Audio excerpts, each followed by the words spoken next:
Alright, what's going on, guys? Elden Ring is well over a year old by now, and we find ourselves in a period of waiting. Not only waiting for Elden Ring's eventual DLC, but also shifting our focus to FromSoftware's next game, Armored Core 6. So in this moment of downtime, I figured what better opportunity to discuss the things that made Elden Ring such a masterpiece, and break down the 5 most unforgettable moments from our adventure. But the fact of the matter is, there's simply too many. You can isolate just about any moment from this game, and it could very well be on this list. But I'm going to try my best to pinpoint the ones that really stood out to everybody. So before we dive in, let me know your favorite moment down in the comments section below, and hit that subscribe button to not only help the channel get to 100k, but to also stay up to date on all things Elden Ring, Armored Core, and FromSoftware. But now let's get into it. When it comes to things that made Elden Ring stick in my mind, there was one feeling that continuously reinforced the sense of adventure, causing me to realize just how grand the game was. And that was the way it kept continuously unraveling secrets and discoveries. Every time I'd get to a new area, I would think, okay, now I realize how big this world is. But then I would make one wrong turn and wind up somewhere entirely new. And that happened over and over and over again, to the point where I just kind of realized that I'm never going to predict when this game is going to end. But there was one moment I feel that amplified this feeling by far the most, and that was finding the Shifra well in the Mistwood, because it's a perfect execution of subversion. What looks to be a small building with a small elevator in the center becomes illuminated with a magical radiance unlike anything we've seen so far in the game. As we continue on our descent, it goes on longer and longer, giving the player an uneasy feeling of just how deep underground this elevator is taking us. But then we get a view of an opening, and can look out to see some vast and advanced architecture,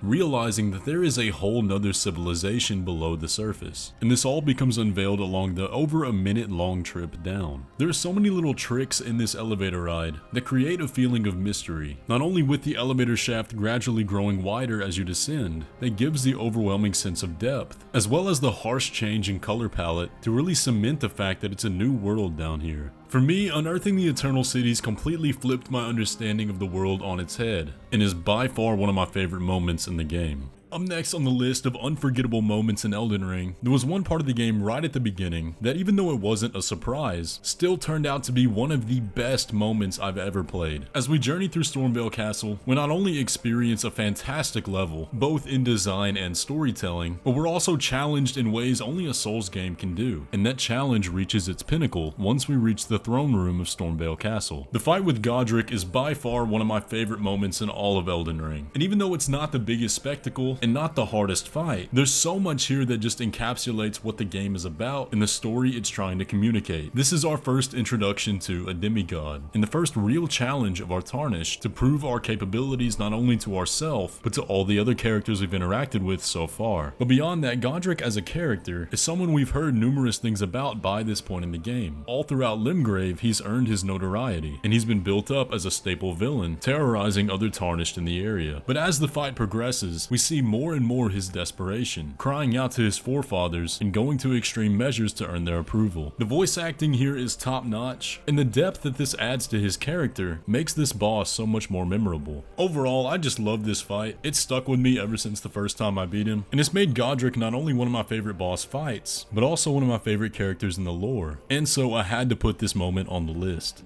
There's a strong argument for pretty much every single questline in Elden Ring that they could hold the crown for some of the best moments in the game, but there's one that's been the subject of numerous discussion, numerous lore theories, and has kept the community in a fiery discussion ever since it was first discovered. I don't think it's a stretch to say that the bad ending of a story usually isn't the most popular, but with Elden Ring that might be a different case. The Frenzied Flame ending absolutely had to be on this list. If you happen to journey all the way to the bottom of the well in Lane Dell, then you would have come across some very confusing elements of the story, with Melina questioning your intentions and begging you to turn around. This whole sequence is incredibly striking, because not only do you lose your longtime ally throughout the whole game, but you're also told that you're no longer fit to become Elden Lord. And coming face to face with the Three Fingers causes the player to raise so many questions as well, many of which we still don't know the answer to. But after progressing all the way through the game, setting the Erdtree alight, and beating the final boss, you're met with one of the most evocative cutscenes in all of the game, presented with the lands between consumed by fire by your hand. But even after all of that, that, you can still unlock a secret ending, one that adds an entirely new layer of mystery to what we already thought was a confusing storyline, leaving us with one of the coolest cliffhangers in a FromSoftware game that we can only hope gets explored more down the line. The Frenzied Flame questline really stands out as one of the best optional side quests we've ever had, and hopefully the DLC brings us more like this. And how could we talk about a list like this without discussing the Radahn Festival? There's so much to unpack here that made this such an amazing moment in Elden Ring. And let's just start by talking about the idea of a festival at all. In a world like Elden Ring, where everything is dead and cursed, to have a scheduled event like this with a lot of other characters that you've met along your journey that are actually friendly is a very nice change of pace, even if you are about to go fight one of the hardest bosses in the game. But it's little things like this that make the world feel a little bit alive, and it's a world that's continuing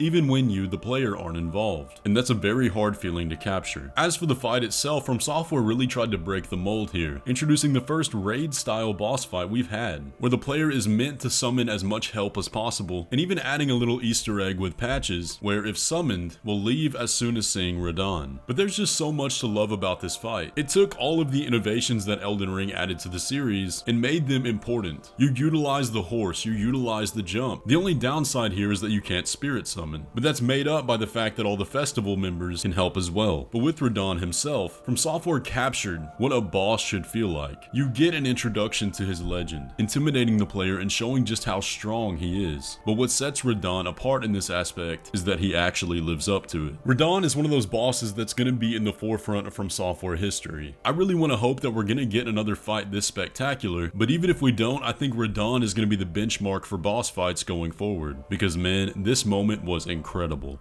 I'm sure it doesn't take a genius to guess what the #1 spot was going to be, not only in general popularity, but also in what it did for the game. The Age of Stars questline took what we thought a FromSoftware side quest could be, and evolved it up to 11. We have a lot to break down into what made this questline so good, but it all starts with interesting characters. By the first time we meet Ranni in the game, we already know she has extraordinary power, having been introduced as both a demigod and a holder of a great rune. And for a game that tells the player very little about the world and leaves it up to us to figure out what's going on, a quest that introduces the player to more knowledge about the world would naturally pull you in. And on top of that, the steps to actually complete this quest are fairly straightforward, generally easy for the player to understand if they paid attention without having to look up a guide, and while doing so introduces the player to a storyline that is just as big as the main quest. It's a tour through the darker side of Elden Ring's world, not only for you, but for all of the characters involved. This quest really does everything you could hope for, taking you through some fantastic boss fights that fit with the theme, causing you to question not only your loyalty, but your motives as to why you're helping these characters, and on top of that, adding a whole nother level of mystery that we'll be questioning for a long time. But none of that would matter if it wasn't worthwhile for the player to actually do. But thankfully, the Age of Stars quest not only has some of the best rewards throughout its steps, but also gives the player the most detailed and conclusive ending out of all of them. I know this probably seems like a cop-out for the #1 spot, but we really can't deny that the Age of Stars quest is probably the best FromSoftware has ever crafted, and is definitely a contender for the most unforgettable moment in Elden Ring. Anyways though guys, that's gonna do it for my list of the best moments. Let me know what y'all think down in the comment section below. Do you agree with me, or does your list look totally different? Like I said at the beginning though, a testament to just how good Elden Ring is the fact that you can snapshot just about any moment throughout this game and realistically put it on this list. But I'm curious to see what y'all say down there. Either way though, if you enjoyed today's video, be sure to leave a like on it and subscribe if you're new around here, and with all that, I will catch you in the next one.